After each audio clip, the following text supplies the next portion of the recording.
मैं अभी लौटता हूँ सर आपकी बात पर। मीनू मैम, जिस तरीके की कैंपेन चलाई जाती है स्मृति जी के खिलाफ, अभी आप जो कमेंट्स पढ़ेंगे उसमें भी कई सारे कमेंट्स हैं, पारिवारिक स्तर पर बहुत बहुत मतलब निचले स्तर तक उनके ऊपर कमेंट्स किए जाते हैं। उससे उनकी भावनाएं कभी आहत नहीं हुई, उन्होंने कभी उसको लेकर के किसी के ऊपर एफआईआर नहीं दर्ज कराई। जिस तरीके से उनके जीवन को लेकर के टिप्पणियां की जाती हैं, जिस तरीके के आरोप लगाए जाते हैं, जिस तरीके के सवाल उनसे पूछे जाते हैं, उसको लेकर के उन्होंने कभी आरोप नहीं लगाया।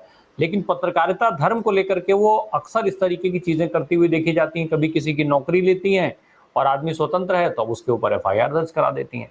आखिर ऐसी जरूरत या इतनी इनसिक्योरिटी क्यों? जी, देखिए, जहां तक उनके निजी जीवन की बात है उसके बारे में तो बहुत चर्चाएं होती रहती हैं। और देखिए, मैं ये मानती हूँ कि राजनीतिक जीवन और व्यक्तिगत जीवन, जो व्यक्ति राजनीति में है और सार्वजनिक जीवन में है, उसके दोनों चीजों को अलग अलग रख के नहीं नापा जा सकता। कि आप व्यक्तिगत जीवन में, मैं स्मृति ईरानी के लिए नहीं कह रही हूँ, अगर आप व्यक्ति जीवन में दुराचारी है, व्यक्तिगत जीवन में चरित्रहीन है, या कुछ ऐसे आपने कृत्य किए हैं, तो और उसका असर आपकी पॉलिटिकल लाइफ पे ना पड़े या उसके ऊपर टीका टिप्पणी ना हो, ऐसा हो नहीं सकता।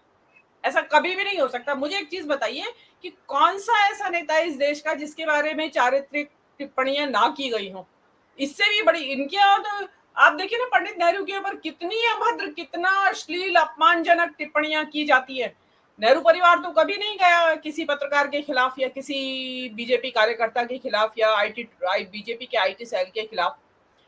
आलोचना सहने का आपके अंदर मादा होना चाहिए। और ये जो मैंने आवेश तिवारी का ये जो ट्वीट है, ये मैंने एक पढ़ा उदाहरण था। मैं आपको याद दिला दूं, मैं एक चीज याद दिला दूं मैं आपको, जो आपने जिक्र किया है। इस देश के प्रधानमंत्री के पद पर रहते हुए भारतीय जनता पार्टी के उन्हीं प्रमुख नेता ने एक सियासी दल की प्रमुख नेत्री को, प्रमुख नेता को जर्सी गाय की संज्ञा दी थी। 50 करोड़ की गर्लफ्रेंड भी कहा था एक और महिला को।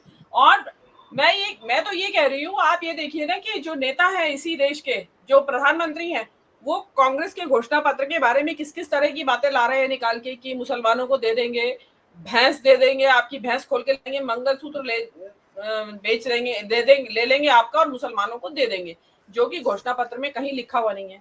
तो इस हिसाब से तो जितने भी कांग्रेस के समर्थक है, सबकी भावनाएं आहत होनी चाहिए और सबको एफआईआर दर्ज करा देनी चाहिए कि हमारी भावनाएं आहत हुई हैं, कि आपने हमारे जो पार्टी है उसके ऊपर इतना बड़ा लांछन लगा कैसे दिया, बेबुनियाद, कहां से आई आपके पास ये सूचना?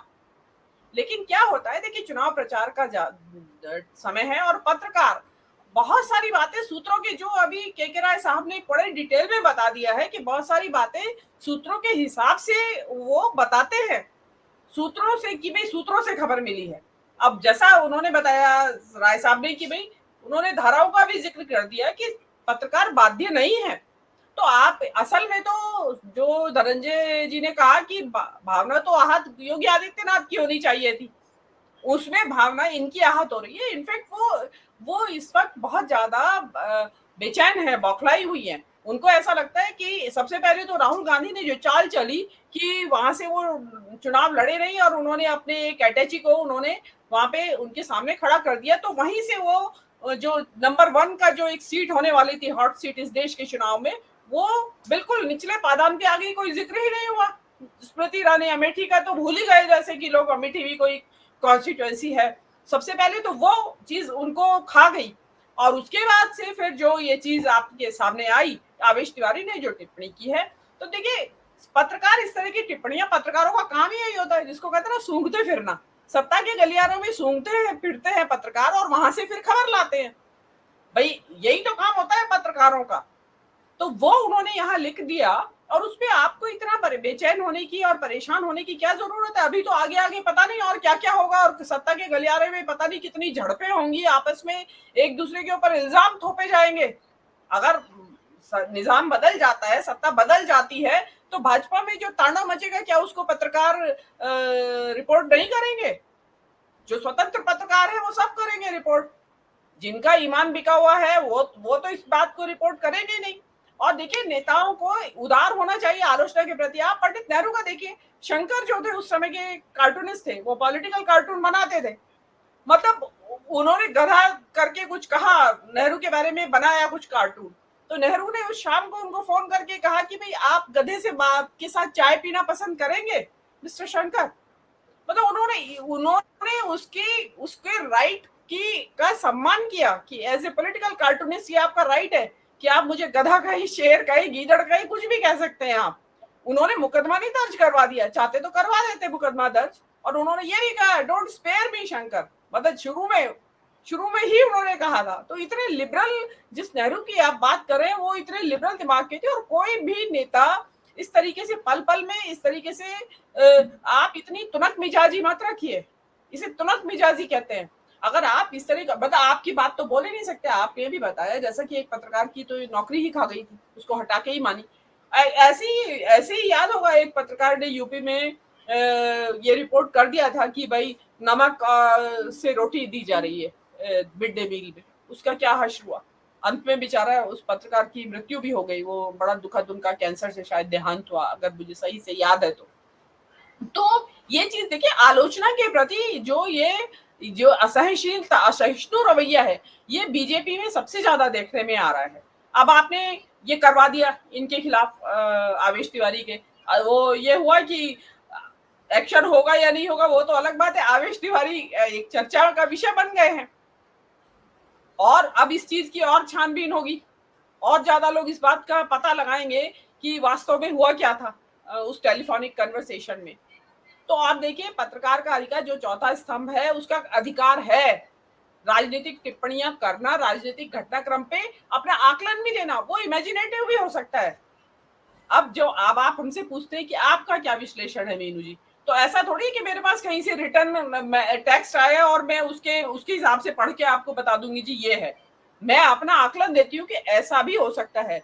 लोग क्या बता रहे हैं कि बीजेपी 200 सीट पे सिमट जाएगी, कोई बोल रहा है 180 सीट पे सिमट जाएगी। पत्रकार ही दे रहे हैं ना ये आकलन करके। तो बीजेपी को चाहिए कि सबके ऊपर करे मुकदमा कि कहां से आई तुम्हारे पास ये खबर। भाई उनकी भी तो भावनाएं आहत हो रही है ना इस बात से कि हाँ हम कह रहे हैं 180 सीट आ रही है या 200 आ रही है। तो ये इस तरह की आलोचना को, पत्रकारों की आलोचना को अगर आप इस तरीके से लेने लगे, ये सीधे सीधे डराने और धमकाने का तरीका है और अपनी चीज उतारने का, जो कि नेतृत्व से उनको जो भाव मिलना चाहिए था। क्योंकि अगर राहुल गांधी यहाँ से लड़ रहे होते तो पूरी कैबिनेट और प्रधानमंत्री समेत कैब किए हुए होते, तो वो हुआ नहीं है। और अब मुझे लगता है उनकी राजनीति बीजेपी में खत्म भी हो गई है।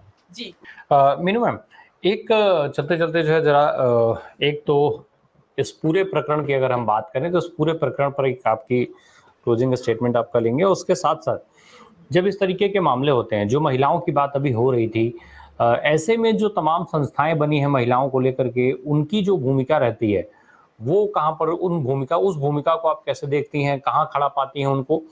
साथ ही साथ जब पत्रकारिता की बात होती है, पत्रकारों की बात होती है, तो बीते कुछ समय में एक ट्रेंड देखा गया है जो लगातार चला आ रहा था कि सारे की सारी मीडिया जो थी, मेन स्ट्रीम मीडिया, वो सिर्फ वही दिखाती थी जो उसको दिखाना था। केवल सरकार की बातें दिखाई जाती थी, केवल प्रधानमंत्री का चेहरा टीवी पर दिखाया जाता था।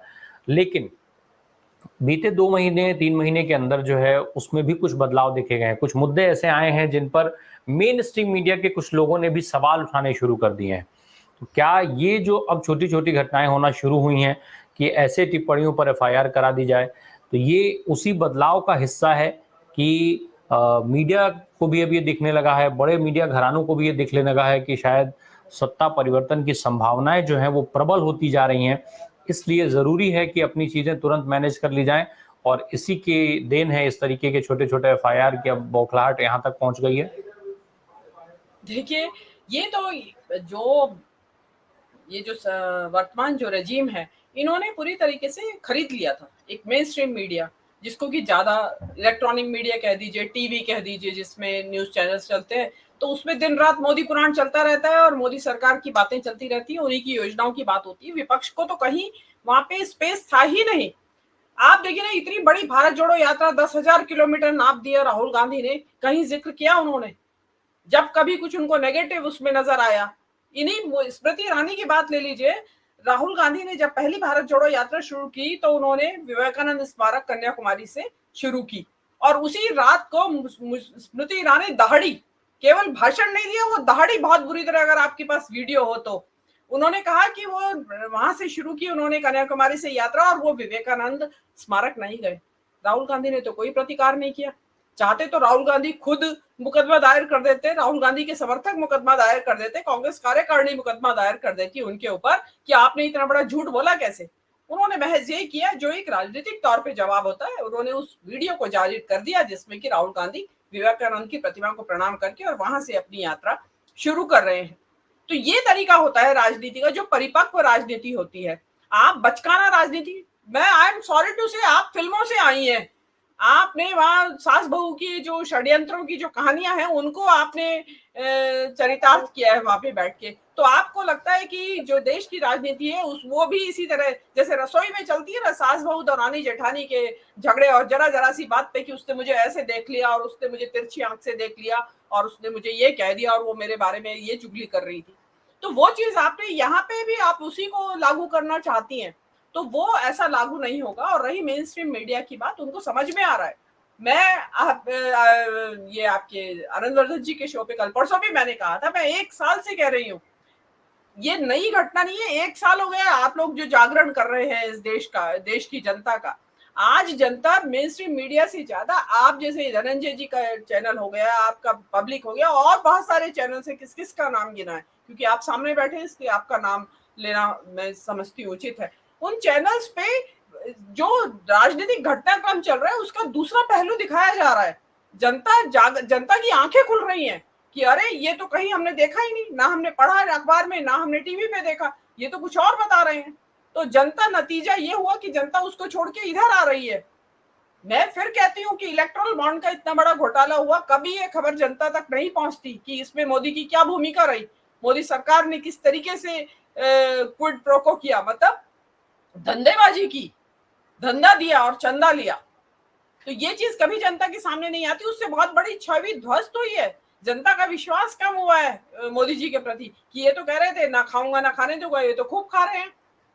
सारी एक मिनट में नीचे धराशायी हो गया उनका सारा जो महिमा जो उन्होंने अपनी बना रखी थी कि पता नहीं कौन है ये राजा हरिश्चंद्र के अवतार। वो सब आप वैक्सीन की बात खबर ले लीजिए, अगर आपके चैनल ना होते यूट्यूब के तो वैक्सीन के बारे में क्या खबर आई है वो कभी किसी को ना मालूम पड़ती। जनता में एकदम से सनसनी दौड़ गई, लोग घबराहट में, एंजाइटी, पैनिक अटैक हुए लोगों को उस घबराहट से, और अभी भी घबराहट पे लोग, जरा भी कुछ होता है लगता है कि यार वैक्सीन का ही असर है शायद। तो वो चीजें जो आप जैसे चैनल्स जो खोल रहे हैं उसी का नतीजा है कि आवेश तिवारी, क्योंकि आप जैसे चैनल्स पे आते हैं बतौर पैनलिस्ट, आते रहते हैं ऑफ एंड ऑन, तो इससे बेहतर मौका उनके लिए था नहीं कि आवेश तिवारी को निशाना बनाया जाए। तो वो जो कुछ भी कह रहे हैं, और देखिए गोरखनाथ और नेपाल से तो, गोरख और नेपाल से तो कुछ संबंध जुड़ता भी है। धनंजय जी थोड़ा सा हिस्ट्री ज्यादा अच्छी से जानते हैं और उनकी तरफ का इलाका भी है कि गोरखा ट्राइब नेपाल की तो है और गोरखनाथ उसी से कुछ उनका संबंध है नेपाल से। तो उसमें अगर उन्होंने नेपाली बाबा कह भी दिया है तो उसमें इतना बड़ा, और नेपाली बाबा खुद नाराज होना, सबसे पहली बात तो ये है।